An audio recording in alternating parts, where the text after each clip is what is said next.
প্রিয় শিক্ষার্থী বন্ধুরা, আজকের ক্লাসে আমরা শিখব যে একটি অ্যাসার্টিভ বাক্যকে কীভাবে অপারেটিভ করতে হয় অথবা একটি অপারেটিভ বাক্যকে কীভাবে অ্যাসার্টিভ করতে হয়। খুবই ইজি। তো আমাদের শুধু মনে রাখতে হবে যে অ্যাসার্টিভ বাক্য, যার বাংলা অর্থ হচ্ছে বর্ণনামূলক বাক্য। অপারেটিভ বাক্য মানে হচ্ছে প্রার্থনামূলক বাক্য।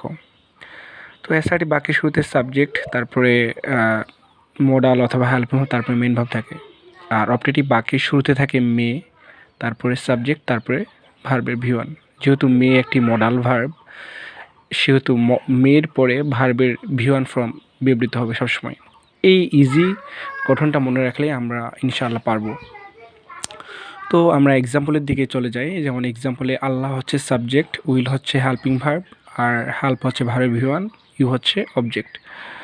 তো এই যে subject, helping verb, main verb, object, এখন আমরা সহজে বুঝতে পারি। তাহলে আমাদের এই বাক্যটাকে অপারেটিভ করতে গেলে আমাদের প্রথমেই লাগবে তোমার মে।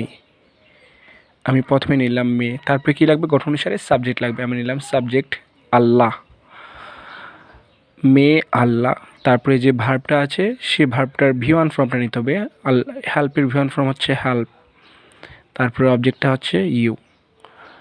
তো আমরা দেখতে পেলাম জাস্ট সাবজেক্টের আগে মে, তারপরে যে হেল্পিং ভার্বটা আছে এটা তুলে দিলেই খুবই ইজি। সাবজেক্টের আগে আমরা মে নিব, তারপরে হেল্পিং ভার্বটা তুলে দিতে হবে এবং ভার্বের V1 বাকি যা আছে বসিয়ে দিব। তাহলে আমাদের অ্যাসার্টিভ থেকে অপারেটিভ হয়ে যাবে।